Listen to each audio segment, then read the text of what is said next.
Good evening. I want to thank everyone for coming to kick off the county's 2018 budget review. This is one of 3 hearings we will have throughout the county, and it's always good to, I'm echoing in here, always good to have the citizens involved. You'll have, 3 minutes to tell us, what your thoughts on the budget are, and we're always interested in having suggestions on how we save money. So as well as telling us what you'd like us to spend your dollars on, telling us, how to save some dollars will also be helpful also. So the budget starts in July 1st of 2017 and ends June 30th of 2018. So before we get started with our guests, which are you, I'd like for your government to introduce themselves so you'll know who helps me run your government. So if we have our directors, if you could either come up, just tell everyone who you are really quickly. Mr. Coleman, you can start us off.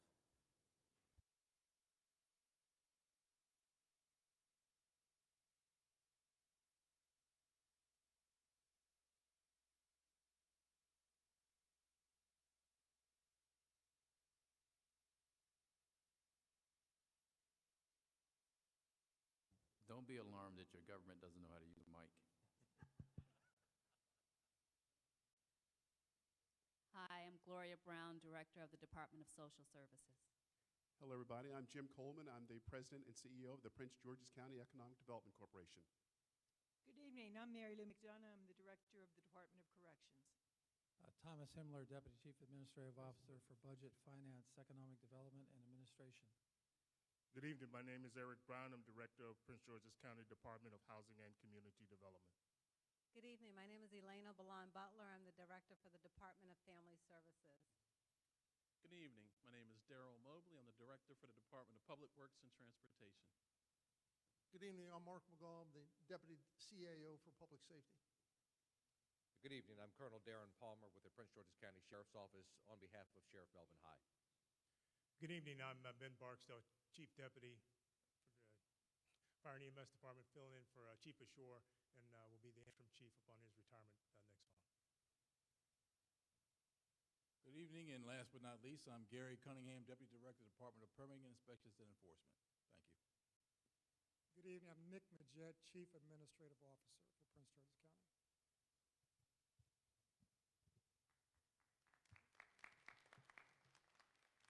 And before Janice gives us the rules of the evening, we want you to know their 311 is out in the hallway, and I think there are some agencies there. So you might come up with a question that can be solved by the men and women who work for the government, so I may point you out to them so they can come up and talk to you. With that, you want to start us off? Before I call our first speaker, I'd like to go over the rules for tonight's proceedings. First, I would like to ask everyone to put their cell phones on vibrate during tonight's hearing. In order to provide everyone the opportunity to present testimony this evening, a time limit of 3 minutes will be imposed. I will have a timer set for 3 minutes. When there is 30 seconds left, I will hold up a sign reflecting 30 seconds. Once the time has expired, an alarm will go off. Please be considerate of others and wrap up your comments at that time. Thank you, and our first speaker is Sarah Cavett. And after Sarah, there'll be Daphne Powell and Victoria Brock. You can come up to the mic and line up, please. Thank you, Ms. Cavett. Good to see you. Thank you very much. Good evening, Executive Baker, members of the administration, citizens. My name is Sarah Cavett, and I'm here representing the Indian Head Highway Area Action Council. Thank you for giving us the opportunity to express our views on the fiscal year 18 budget. IHAC strongly supports appointment of an independent inspector general, the Accountability, Compliance, and Integrity Advisory Board for Prince George's County, which was appointed by you, County Executive Baker, in 2010-2011, made that recommendation in their report. We still endorse that recommendation. We believe that an independent inspector general is, that executive director is no substitute for an independent inspector general. The inspector general must be independent and separate from the political infrastructure. Members of IHAC strongly recommend that the county seek funding to fully implement an office of the inspector general within this next fiscal year. We also believe in complete transparency in both the process and the product approved in the budget. We believe that that's required to acquire and maintain the support of the taxpayers in the county. County Stat was implemented as a data-driven performance management system so that we would be able to see where every dime is spent, every program implemented, salaries, contracts, procurement, everything. I have not been able to find any report of county stats since or after 2014. So I do need to, if someone can tell me where I can find it. The goal is not only to assure that always scarce taxpayer dollars are being spent where they are most needed, but also to assure that citizens can see that happening. More funds for inspectors and enforcement of our county regulations. Failure to enforce county community standards, property standards, and permitting requirements results in significant losses of revenue to the county, as well as damaging our image with ugly public gateways and spaces marred, for example, by illegal signage. This also contributes to lower property values, which we know is one of your key goals, to get higher property values. We will be submitting more specific remarks in writing, and I thank you very much for giving us the opportunity. Thank you, Ms. Gabbett. And I'll make sure that our DPI and our county stat gets the information to you. Yes, ma'am. Good evening, County Exec, and to the your senior staff and fellow Good evening. citizens of Prince George's County. I come to you this evening with grave concerns. I'm not going to belabor this, rather, because we have had some discussions, and I'm pretty well known throughout your staff. But that being said, I'd just like to get some follow-up and some understanding. I know that you may be short of staff, but it's kind of disheartening that once you put information out there to you, unless I follow up, I never hear anything back. We've had 200-plus cited deficiencies within my neighborhood, and we've not seen anything being done. I like to personally know, when I talk to the various residents, what are you doing and what can be done, and can we start a dialogue back and forward as to when you're going to start things to get things done. I also understand that this is about the 2018 budget. I'm very familiar with the dynamics of how the budget works. But if we had the meeting before you submitted your budget, how do we know that the deficiencies that are within our neighborhood are going to be addressed in your current budget, and how would that be dispersed, and will there be someone assigned specifically to me that I can speak to that can help address these questions and concerns? Yes, I think I understand you correctly. It's some issues dealing with, are the code enforcement issues? That is correct. Okay, let me do two things. One, I think I saw Gary Cunningham. Yes, he was here. He was here, okay. So I'm going to send Gary Cunningham to you. On the budget portion, what will happen is after we have our final hearing, then we'll make a determination on the budget. Before we submit it to the council, we'll do a public meeting, or as we're submitting it to the council. So we can make sure you get follow-up on the items that you outlined. And I can do two things. Make sure we have your information, so Chris Wallace will do that, and Gary Cunningham will see you right now.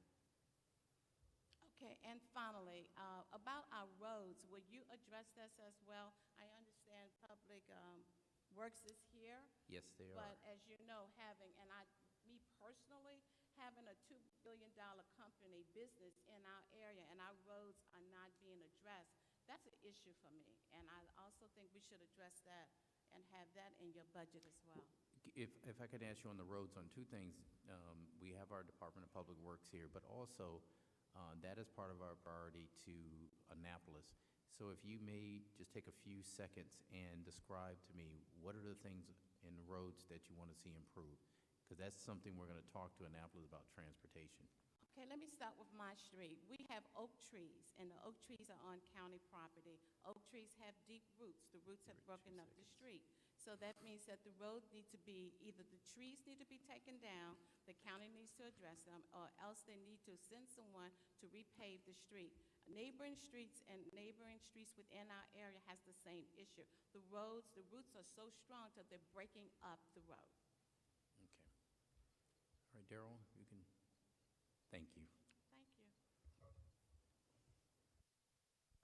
All right, our next speaker is Victoria Brock, and after that will be Millicent Smith and Dr. Janet Moss. Coming incognito. Sir. How you doing? I'm doing good. How are you doing? I'm good. I am not in the official role. That's why you're incognito. Yes. Yes, Ms. Brock, please. As always, I come to you for our youth, in particular our Boys and Girls Club. We've got something for the grown-ups to play with, MGM. And I think we need something to occupy our young people's mind, give them alternatives to getting involved in wrongdoing and crime. And our Boys and Girls Clubs are still viable in the county, but they need some support, they need funding, and they also need the participation of our adults and young adults to guide them and direct them. So, and the other thing about that is transportation. They don't always have funds to get on the metro, and the bus doesn't always go where they need to go. So if you could look at that when you're talking about transportation, our young people need to get around and get to the various activities that the Boys and Girls Clubs are able to develop. And thank you, and I appreciate it, and I'm sure they will appreciate it. Thank you very much. Millicent Smith, then Janet Moss. Good evening. I'm Millicent Smith, and a Science and Technology Program parent. Thank you for this forum. I'm proposing the Teacher Red Carpet Program at the county level. Oxon Hill High School is a great institution built with a vision and established with funding and filled with students. Now, to keep it flourishing, we need to keep it and other schools in our county filled with highly qualified teachers.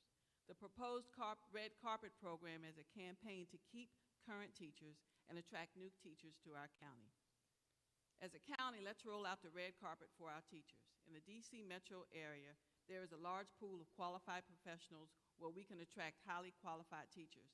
Yet as a resident of Prince George's County, I do not see signs requesting help in this area until I visit the schools and see positions with funded FTEs and no one to fill them, or they're not properly filled. There are also SBB budgets that have funding but no bodies or qualified substitutes. Often staff and teachers fill multiple positions to lessen the effect on our students. Attract highly skilled teachers. The budget should be adjusted to include mega ongoing media campaign to attract highly skilled individuals to teach in the Prince George's County school system. The suggested 3 categories of teachers to attract are traditional full-time instructors, temporary instructors, and substitute teachers. Traditional full-time instructors can come from recent graduates.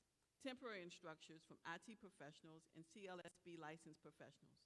Members of organizations such as the National Black Society of Black Engineers or the American Business Women's Association are a great pool for these resources. These positions would especially be awesome for specialty programs. Anyone here teach C++? Please contact me after this. Substitute teachers, 50 is yesterday's 30. The last of the baby boomers are retiring and are healthy and strong. They have skills and institutional knowledge that can be passed on. On-call professionals that go into DC every day riding mass transit should be surrounded with posters by inviting them to substitute teach in Prince George's County schools. Compensation and benefit increase. What I suggest is that there's an updated benefit package designed and implemented, marketed throughout the county and in the DC metro area. Business benefits to the teachers from working in the commuter should include child care for teachers,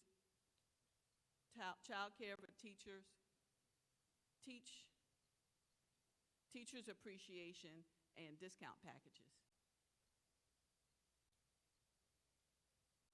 Teachers.org offers a lot of discounts to teachers, but a lot of people aren't aware of them. Discounts to AT&T, Airsols, Dell, Apple, Bose, Sony. To the group that makes the final decision, look at one another and what I've learned from Mr. Cardano. Excuse me. I have. Ms. Smith, if you can submit that. Oh, I was going to ask you.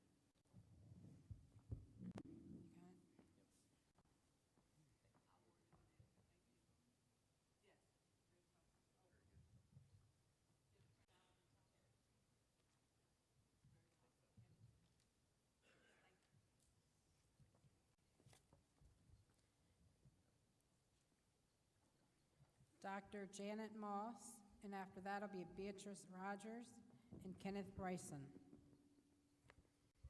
Dr. Moss. Good evening, County Executive Mr. Baker and Mr. Himmler, and I believe it's Terry Charles. Ladies and gentlemen, I am Dr. Janet Moss, a resident of Prince George's County for 44 years and the state of Maryland for 64 years. My concern is the environment in this county, the state, and the U.S., as well as the world. I've been a businesswoman for over 40 years, made my own paycheck, and have not been on a W-2 payroll, and I'm a solutions person.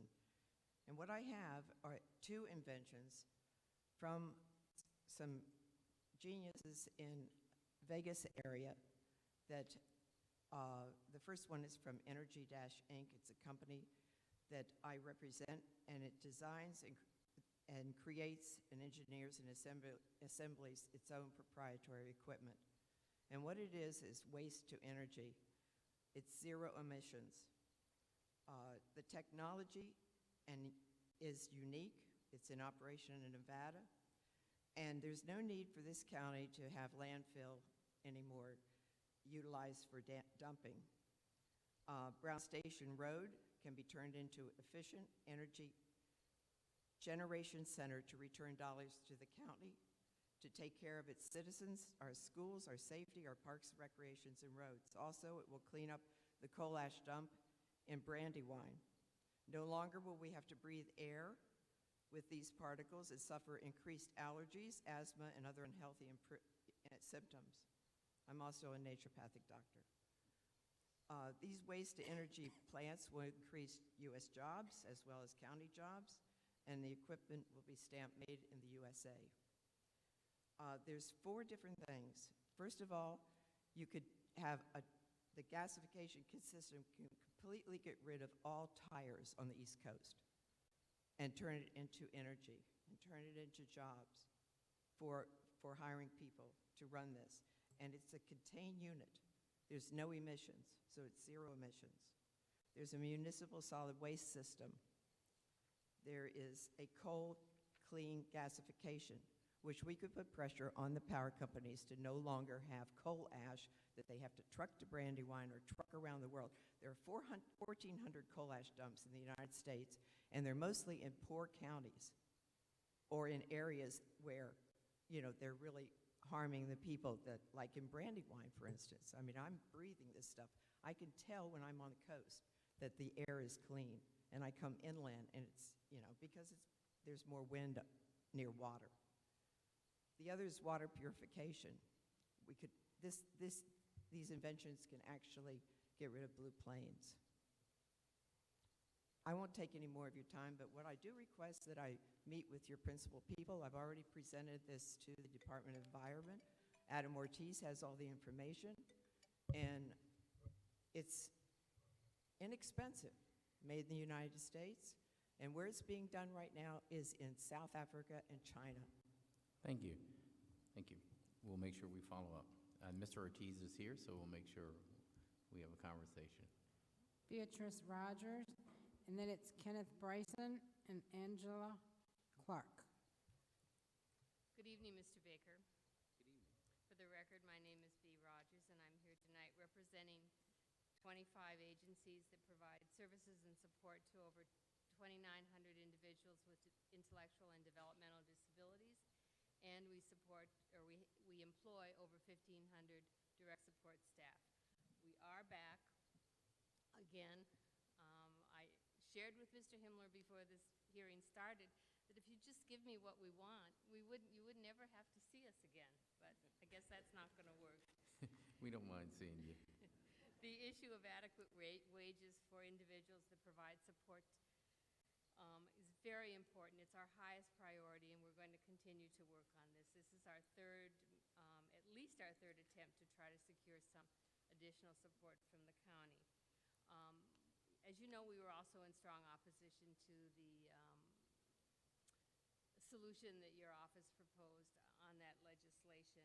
And although we do appreciate your trying, to us it wasn't a solution because it sent a message. It would send a message to our employees that they're not even worth the county's minimum wage when we think they're worth much more than that.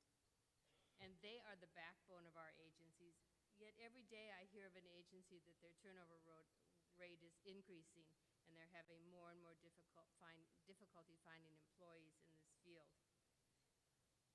As a matter of fact, I heard today at a meeting I was at that there was an individual who's a job coach who found a job for somebody, and he came back to the agency so excited because this young man got a job at Giant. The next day he came back so deflated to his agency to tell his director that that individual at Giant was earning more than he was going to earn as his support staff.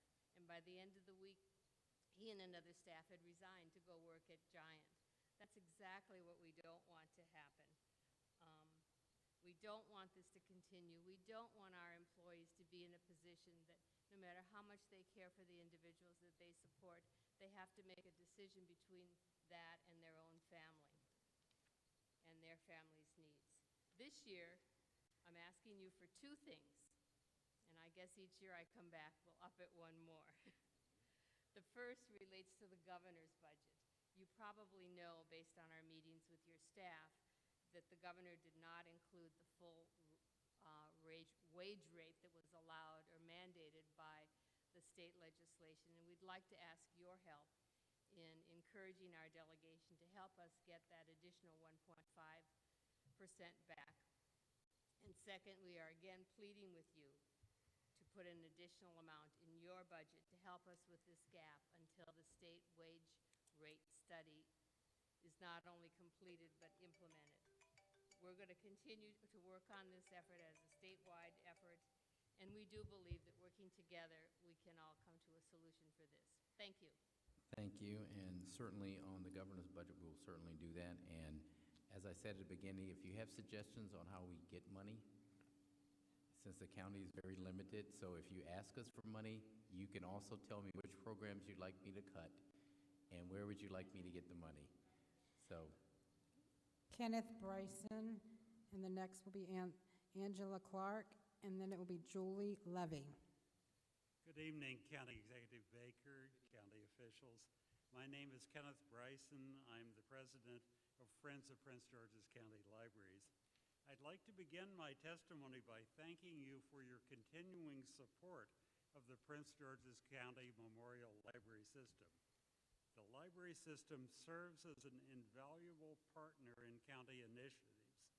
It works closely with many at-risk populations, striving to continually improve services and ensure access to resources for all. By freely offering digital resources, from downloadable movies and music and books to online tutorials like Rosetta Stone and lynda.com, we can save all of our neighbors money. For those of you who don't know what lynda.com is, it includes more than 5,500 courses in business, technology, and creative skills.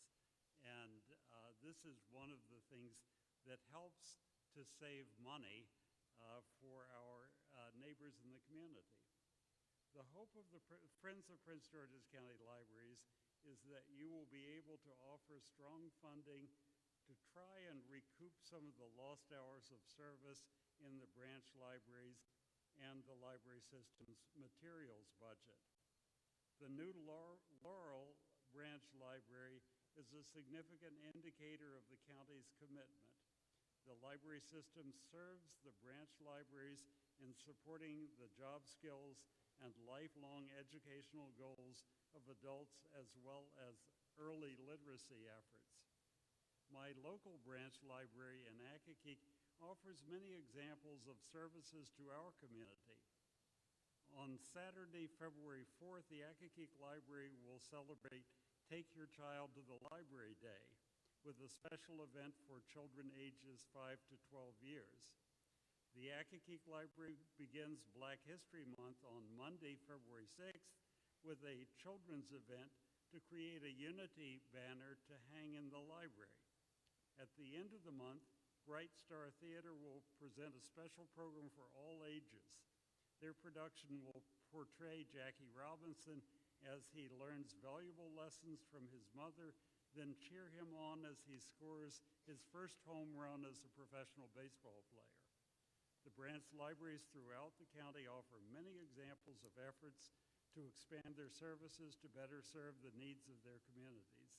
The library system is counting on your continuing support to offer innovative services and open doors as a community hub for the entire county. Thank you for your attention. Thank you very much, and I'm sure Thomas Himmler wrote that down in terms of the hours of the library, but thank you for your support. Before we get to the next speaker, I understand we have Council Member O.B. Patterson here, if he can stand up. There he is in the back. Thank you for being here. Angela. Good evening, County Executive and the administrative staff, as well as everyone here. My name is Angela Clark, and I am a resident of the big city of Bowie. I'm here on behalf of the 11.7%, which is roughly 100,685.524 senior citizens that reside in Prince George's County. When you review your budget for 2018, please don't forget us seniors. Please continue to fund the wonderful programs that we have, and perhaps, if you have some change left, a few more.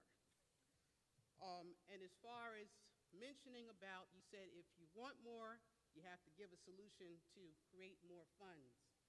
I have a solution, and I would like to speak to someone regarding that. It's a business venture that will solve another one of your problems from the last annual meeting that a resident had brought up.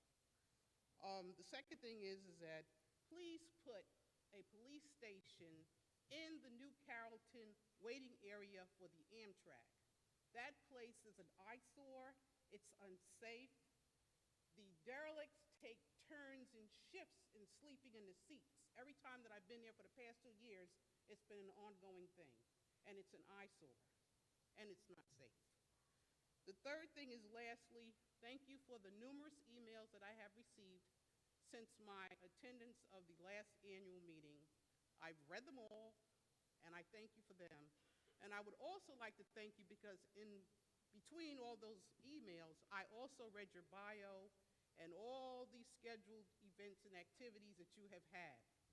And they are phenomenal. You're busier than the Pope.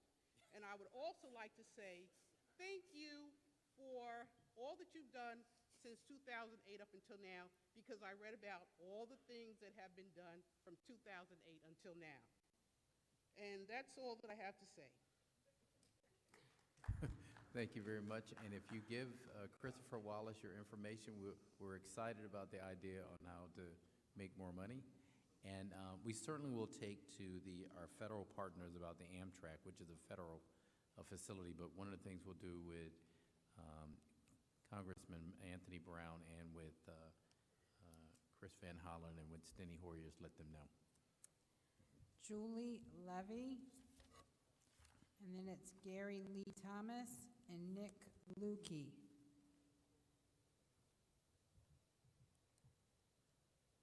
Good evening. Good evening. Baker and citizens of PG County, excuse me. consumers in the Suitland, I'm sorry, let me explain who I am. I'm the new member for the TNI for Suitland. Consumers in the Suitland area would like to see better food labeling that stands by its names, and healthy nutrition label based on the 6th edition food guidelines. They would like to see words that say, that mean something. Quality, low glycemic index, medium and high and intermediate, and so forth. Values that they can trust. The consumer look at these words as sufficient and a total well-being.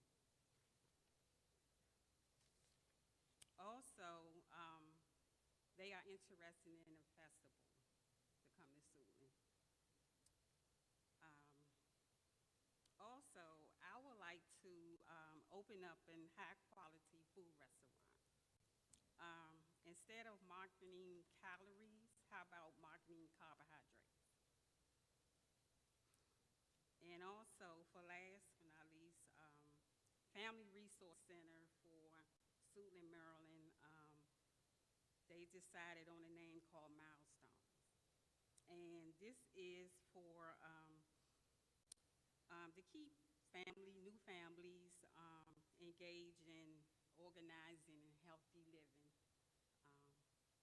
lifestyles for the family, because this is a chaotic world now these days. And there's been some studies on it. They revealed that actually it leads to a better sleep habits for the children and the adults. Improve kids' behavior. Expectations help to grown-ups to recharge. And basically, the more we do something like this, it trains the brain. So that's all I have to say. Well, thank you very much. We'll make sure Ms. Turner, Linda Turner in the back there, will write those down for Suitland, and Thomas Himmler's back there. He loves Suitland. So he's excited about the ideas that you've given him. Gary Lee Thomas. Yes. Good evening, everybody. Good evening. Okay. I'm here on one accord. I think that Mr. Thomas, you might want to put the mic up a little so we can hear. I think, and well, I don't think, I know I can take some of the guys in the jail houses that's on the Upper Marlboro Jail, train them, put them to work, and keep them in PG County working. I can set up a training program for them in plumbing, electrical, carpentry, bricklaying, and all. I just wanted to express myself to you about this to see if you was interested in the plan that I do have for them, because I'll be going to other jails doing the same thing. Thank you very much. If you can make sure, Mr. Thomas, that Chris has your information, but also Mr. Coleman right behind you, and Gus, if you can also. Thank you. Nick Lukey. And then after that would be Tamara Davis Brown and Miss Lee Sarmento. Good evening. And thank you for the opportunity to address you again. I say again because I've been before you several times. I almost feel like I'm getting to know you. I do have a sense that we share lots of the same values and have a lot of the same goals. I keep coming back, and I'll keep coming back because I'm here representing or as a member of the ARC of Prince George's County, and it's because the county government has put the organizations that provide services for our disabled citizens in a bad predicament. It's because the minimum wage that has been established in the county now exceeds the resources that these organizations have available. There's been belt tightening at these organizations since before the Great Recession, and those belts got even tighter then. And as the rest of the country has headed to recovery and into prosperity, those organizations have struggled to continue providing their essential services. The minimum wage legislation, the waiver for it, would only make it more difficult to keep on keeping on. The county government has put us in a bad predicament, and that's why we keep calling upon you to help keep this essential service structure from collapsing. We want to work together to find solutions. Offering a waiver to the minimum wage requirement for workers in this field is not a solution. It's already difficult to attract and keep workers in this field. It almost seems an insult to the service providers to say that if you want to do this meaningful, difficult, essential work, it'll cost you. You can make more boxing fries or taking phone calls. Right now, the county has a highly qualified, well-trained, and dedicated workforce in this area. It almost seems, again, an insult to them to expect them to work for less than anyone else can get for any other job. Sometimes I wonder whether this solution of a waiver of the minimum wage is even legal. If you work with disabled people, you get paid less than any other job. How would people react if a law said that if you work with women, or if you work with people from a certain religion, or with people from a particular race or ethnic background, you get paid less? That really doesn't seem right or feel right. Why should it seem right if it applies to people who work with disabled persons? It doesn't seem right, and it isn't. It's not a solution at all. I keep repeating, you have put us in this precarious situation and our disabled citizens in a precarious situation. We want to work together with you to look for real solutions to get us out of this predicament. Thank you very much. Tamara Davis Brown, and then it's Ms. Lee Sarmento. Good evening, County Executive Baker. Thank you for the opportunity to address you. Thank you to your staff who are here this evening. I'm coming to you to ask that residents get a better and greater accounting of all of the bond bills that we vote on every 2 to 4 years. And specifically, we'd like to know how much and how many bonds have been sold on the market since your election. We had bond bills in 2010 election, 2012, and then again in 2016. How much money do we still owe? At what interest rate are we paying those back? And what has been done with the bond bills that we have? So for example, since 2000, voters have voted to approve $343,893,000 for public safety. Yet, it took us until a little over a year ago just to get our new District 7 police station, and it still only has 53 officers. We're just trying to figure out, and citizens need to know where our money is going. If we're voting, you're asking us to vote to approve all of these bond bills, please provide us an accounting of where the funds are going and how they are being used. Another example is the library.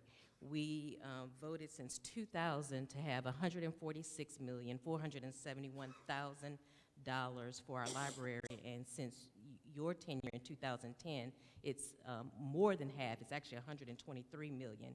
Yet when you go to the website for the New Carrollton Library, for example, it just got updated this year for January 2017. But prior to that, for almost over a year, it said, due to lack of funding, the construction is not started. That's, to me, is unacceptable when you have that much money that you have asked voters to approve, yet that library has been closed and has been supposedly being reconstructed and done for such a long period of time. We just need some answers to that. Similarly, for Public Works and Transportation, since 2000, we have voted to approve $718,718,000. Since your election in 2010, most of it has actually been $462 million. Yet, I call 311 quite often to ask for roads to be repaved. Lots of potholes, our holes are being riddled, and I'll be happy to give Mr. Mobley some of those street names. I see that my time's up. I have a few more, but the last thing I'll just say is that we would like for you to work with the state officials in terms of our schools and the state of our schools. We'd like for all of our schools to look like Oxon Hill High School, and we know that we have casino money coming to the state coffers as well as the county coffers, but we don't want that to supplant the tax dollars that we're paying. We don't want them to substitute one pot of money, for some pot of money, and place it to fund something else. We want the schools to be fully funded with all of the tax dollars as well as the casino monies. Don't worry, they're not supplanting any money. They're not giving us any. But on your question, Thomas, did you get that? Okay, so Christopher, if you can get Ms. Brown's information. Tom is excited about telling where as a lot of money came out of those bond bills during my administration, Thomas, so could you please provide that answer? Okay, thank you. Ms. Lee Sarmiento, and the next after her will be Violeta de la Pena. Okay, can everybody hear me? Yes. Good evening, everyone. Good evening, Mr. Baker. My concern, I've been a resident of Prince George's since 1971. My concern is the collection of garbage. It should be collected twice a week instead of once a week, because we have picnics and we eat 3 meals a day. And if you go back to the old way, it should be collected on Mondays and Fridays. There's 3 days in between. All right, my other concern are those circles at Oxon Hill Road. It's very difficult to maneuver around the circles, and if you could paint it white or bright yellow, it would be a lot better. Thank you. Darrell, did you hear it on Oxon Hill Road? Yes. So I'm writing what's down about on the trash. Fort Foot Road, but I have to go down Oxon Hill Road and then turn into Fort Foot. Okay, we're going to bring somebody from Public Works to help you with getting that information. Darrell Mobley, if you can do that. Thank you. Violeta de la Pena, and then Leslie Prewitt. Good evening, everybody, and thank you. My issue is entirely different. It's about young kids. And I guess we fall under education system. I'm the founder and president of the Filipino American Cultural Arts Society, usually called PACAS. We show Philippine traditional dances, and it's open to everybody. We started in 1983, and the first performance we had was with the White House Conference on Aging. And after that, we decided to incorporate it because there were a lot of requests for our performance. In fact, we performed for the county and their then delegate Lola, delegate Muse, and everybody. So we perform, and we have all the children starting 3 on up, and we can accept older ones if they're willing to go through the practice. Now our problem is we had been using Harmony Hall. In fact, in 1986, it was then County Executive Glenn Denning, who had one room named Philippine Room, and we were given the privilege to use it at least twice a week, Friday and Sunday then, to practice. And since we started, our kids, we never had any problem with the kids. They can use that as their community work. I signed a lot of papers for them. And at one time, we had one that the parents brought, and we didn't know that he has a problem. And we found out later. But that guy turned out to be one of the most, the best dancer, and is now working in a restaurant, and he told us that he wanted to be a chef.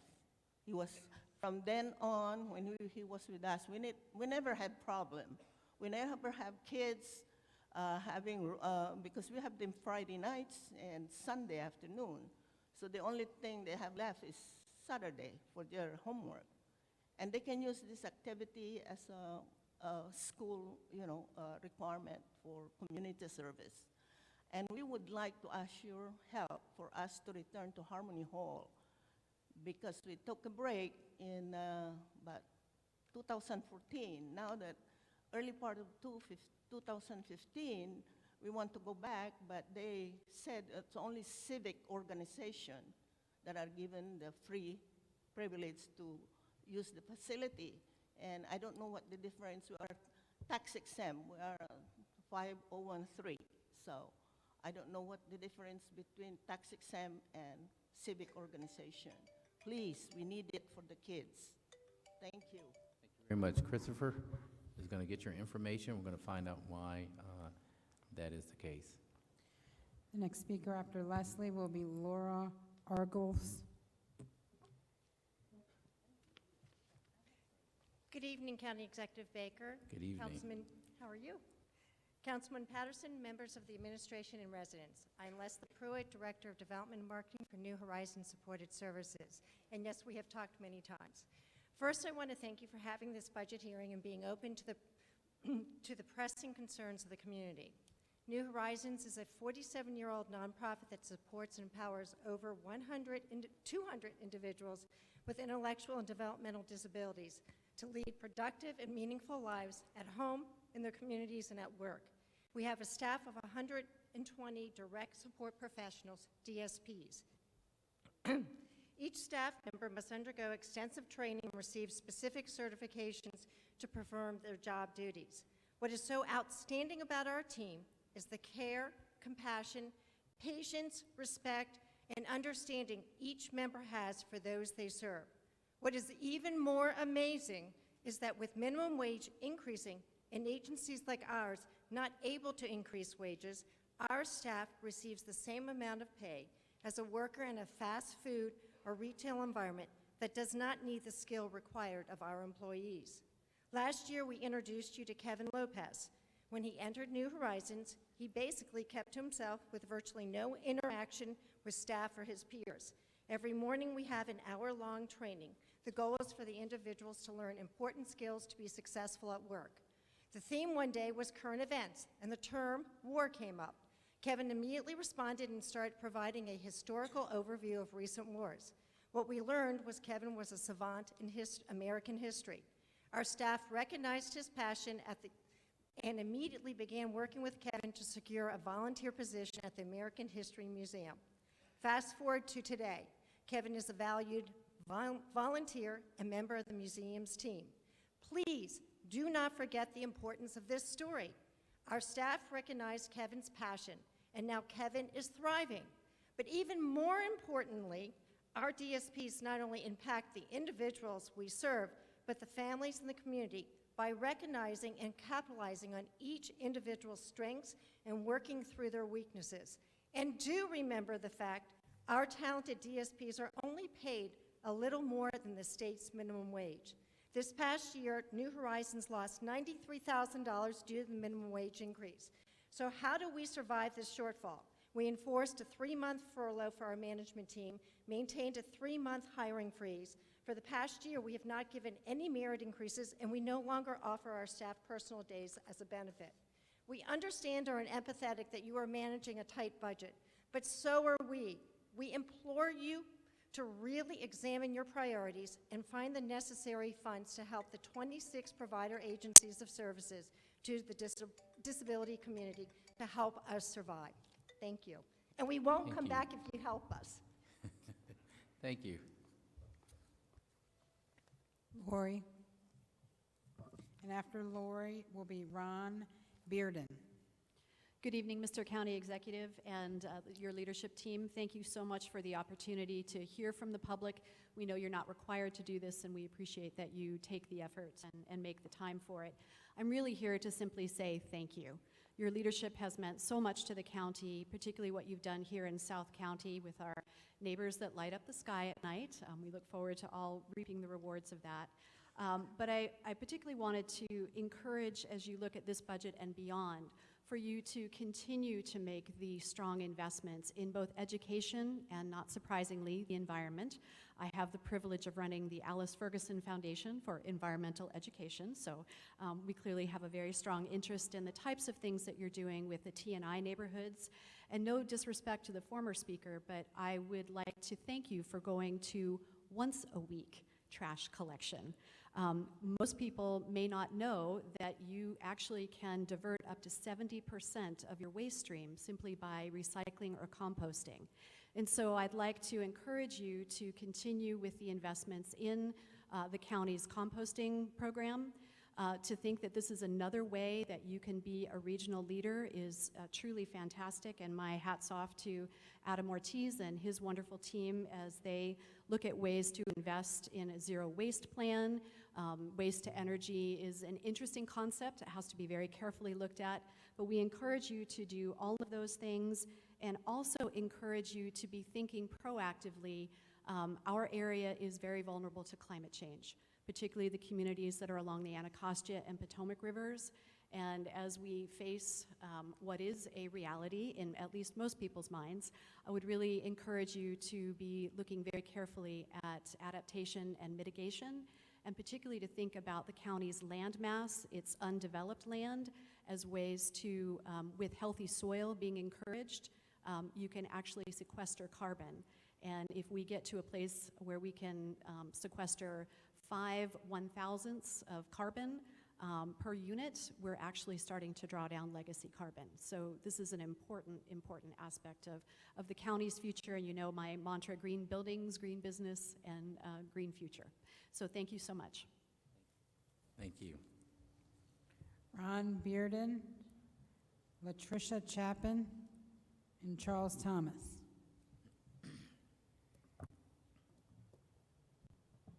Good evening, Good Mr. evening. Executive and everybody else. I'm Ron Beard, and I've been a resident of Fort Washington since 1997.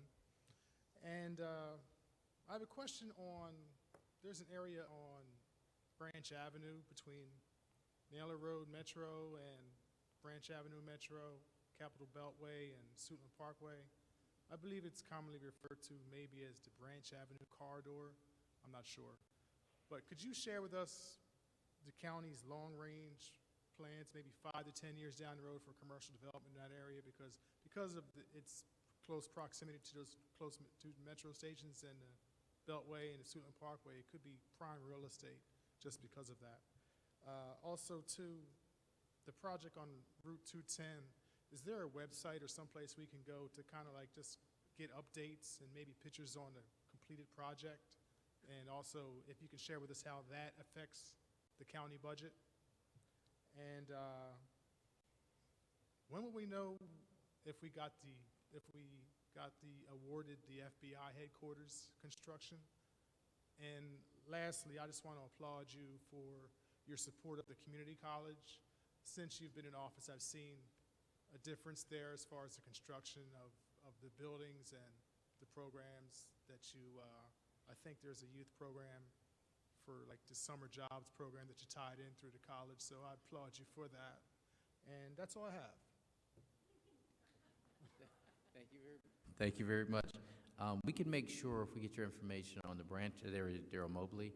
And for the question about the FBI, what we're hoping for, knock on wood, is that we will hear something in March as to which bids have been accepted. There are 3 locations, 2 of which are in Prince George's County.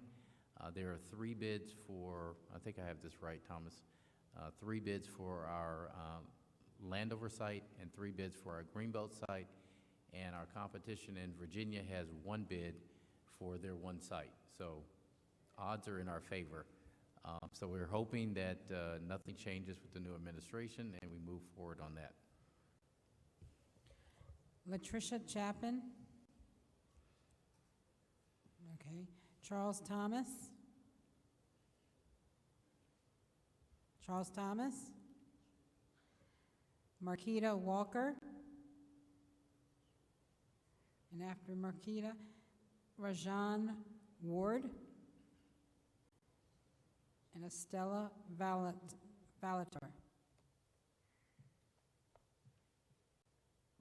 Good evening, community. My name is Marquita Walker. I am a current resident of Fort Washington, Maryland. I'm also a real estate agent. I attended my first county meeting last week where they discussed the new budget. and it was ridiculous. Almost every budget was cut for our community. Schools, hospitals, roads. Our community leaders are not listening to us. And the reason why, because we have no money coming in. This is a budget meeting. We have to give them ideas in order to bring money into the system. Now, I have several ideas. One of my first ideas will be speed cameras on 210. 210 has been known to be the most deadliest highway in the last 14 years. If we incorporate speed cameras, it will also aid in stopping the speeding that's going up and down 210. And for the gentleman who asked about the website to find out about the information, the 210 project, if you go to, you actually can just Google it, Fort Washington 210 route construction, and it'll take you directly to the governor's page, and you can find it. Secondly, to give you a little more information about the cameras, DC speed cameras early last year estimated $37 million in gross income. By the end of 2016, they estimated that they should bring in $148 million just off of the speed cameras. My next idea, bag tax. That also would help with the environment. If we pay 5 cents towards bag tax or stop utilizing as much plastic, that helps with the environment. And it also brings income back into the community. Montgomery County, once they started their bag tax, they've generated $10.4 million in the county starting since 2012. So that's a lot of money that'll go back into the community. We need more small businesses. Route 210 cannot handle the amount of traffic that we have coming in and out. So that's why the plans were made to expand the roadway. But the people that live in the area, we continue to have the same businesses. We have over 12 Chinese carryouts, 2 McDonald's. We're getting tired of eating the same thing. We have to go to another area just to have the same things that these other areas go. Why should I go across the bridge to Virginia or to another county if I live here? We need more businesses here. You got a list there? I have a list. So what we can do is make sure that Christopher gets your list, okay? And on 2 of the issues, we're going to check 210 you want speed cameras, Thomas. And on the bag tax, I would implore you and anybody else who supports the bag tax to contact the legislature, because we actually put it in as a county bill 4 years in a row, I believe, Adam. And we came very close one year to actually passing it. I agree with you. But it was shot down in our own delegation. So that's something we support. We've put in. We would love to put it back in, but unfortunately in the legislature, there was not a, we were promised they were going to do a statewide bill. That did not happen. But so for those of you who support the bag tax, we could make sure that we'll let the legislature know. Just one last thing. Now, if you want to, I started a nonprofit organization, me and some of the people in the community. It's called Maryland 411. You can go to that website starting next week, next Monday, and any information that you would like to know or any information you would like to get out to the community, you can go to that website and find out. We're really being proactive instead of reactive. Stop asking the community for stuff and stop actually giving it to the community. We got to come together. We can't keep begging. We have to come together and stop supplying. Thank you. Thank you. Very good. I should also mention Ms. Walker talked about the cuts to the budget, and she is absolutely correct. That is the governor's budget. So tomorrow when I'm in Annapolis on the State of the State, we'll be talking about how those cuts hurt us. But she's absolutely correct. Those were cuts in the state budget.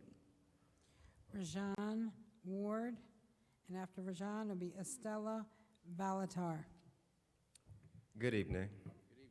I don't know if I could follow up with that one. That was pretty good.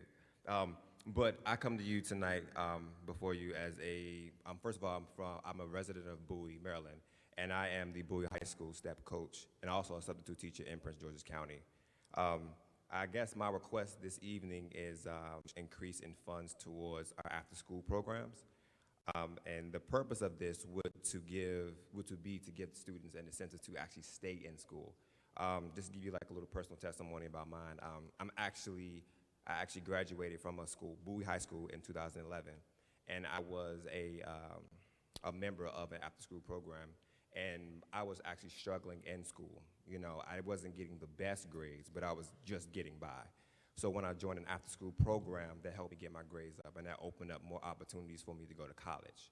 Graduated in college, and now I'm back, and I wanted to give that same thing back to students who may be struggling. So my thing is that I've worked with students who are in troubled homes, who have, you know, I guess, come from a much rougher background. And once they got involved in an after-school program, their liability to graduate definitely increased. So that's my proposal for the budget, if it could be. And I don't want to take up too much of your time, but I'll leave you with this. If we turn away all bad students, then who will embrace them? If all students come in and they are like, excuse me, I guess what I'm trying to say is, if we don't embrace bad students, who will? So, thank you. Thank you very much. Good job. Our last speaker will be Estella Valatar. Good evening, Executive. We're going to get you right. There you go. Good evening, Executive Baker. My name is Estela Vallarta, and I'm a widow, and I'm retired now. What happened to me, I have to tell you, I have $700 I pay for the ticket that I put in the corner of Oxon Hill Road and 4-Foot Road. Anyway, I lived there for 25 years in Riverbend State. Now, nobody tell us that there is a camera down in the corner of 4-Foot Road and Oxon Hill Road and 4-Foot Road. And there is another camera in the other side of Oxon Hill Road that I don't know why they do have there, and nobody tell us that there's a camera in the corner where we turn going to 4-Foot Road. Anyway, nobody knows. I learned only when it's already been a week that it's already been built there. Then I got a ticket. I said, oh my God, I never have a ticket in my life, even no police, nothing. Why do I have ticket? Then I learned there is a camera in the corner where we live. I know that you should have stop before turning. But you see, since 25 years we live there, I live there. We just stop, look around, and then turn. For 25 years, we do, all the people that live there, we do that. All of a sudden, there is a camera there, they give ticket. All the people lives in that corner in Riverbend State, and then 4-Foot Road, got a ticket. 100% people there got a ticket. So for me, I have only limited income, and I'm retired. I don't have no money to pay for that. The only thing I can tell you, Mr. Baker, if only you can put like, turn on no red light, because so people that are, there are so many new people live in that place where we live, that working at MGM, they didn't even know that there is a rule that you cannot turn on red light. But if there is turn on red light, people will know that you cannot turn on red light. So that's only help for the people there, including me. If you put the red light on that corner, we will appreciate that. I think that's all. No sign of no red light. We just roll and look if it's clear, because we have the turnabout there. Why do they have to put camera and we have to just slow down? This is my first time speaking public in my life.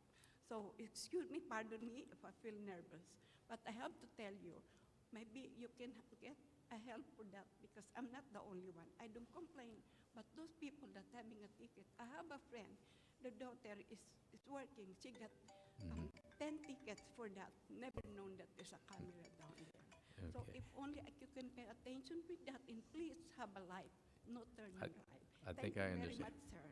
So I just want to make sure, Daryl, that we have the information on where the street is. So Mr. Mobley or somebody from his staff is going to come see you and get the information, because we don't want 100% people getting tickets. Okay, thank you, sir. I Thank appreciate you. that. I want to thank everyone for coming out tonight. The next budget hearing will be Thursday at this Thursday? Yes. So the next budget hearing, just in case you missed this one or you're listening to us, the next budget hearing is this Thursday at the Prince George's Community College at 7:30. Thank you.